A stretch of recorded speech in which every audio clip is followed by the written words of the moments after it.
ఇది దానఫలం యొక్క క్రమానుగత శ్రేణిపై ఒక సంక్షిప్త విశ్లేషణ.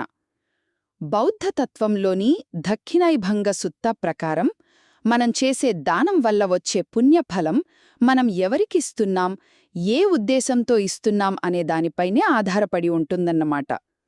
మొదటగా మీరు ఎవరికి దానం చేస్తున్నారనేది చాలా ముఖ్యం. అంటే దానం స్వీకరించేవాళ్ల ఆధ్యాత్మిక స్థాయిని బట్టి పుణ్యఫలం పెరుగుతూ పోతుంది.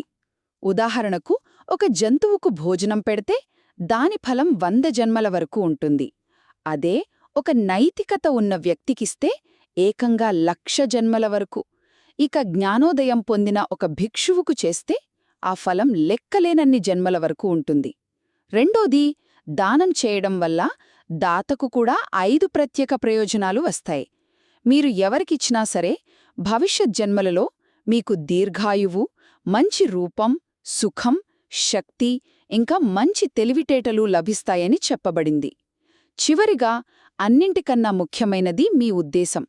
కేవలం మిగిలిపోయినవి ఇవ్వడం కాదు, మీకు కూడా విలువైన ఒక వస్తువును స్వచ్ఛమైన మనసుతో ఇవ్వడం వల్ల ఎక్కువ ఫలం లభిస్తుంది. కాబట్టి సారాంశమేంటంటే, మీ దాతృత్వం యొక్క ఆధ్యాత్మిక ప్రతిఫలం మీరు ఎవరికి, ఎలా మరియు ఎందుకిస్తున్నారు అనే దానిపైనే ఆధారపడి ఉంటుంది.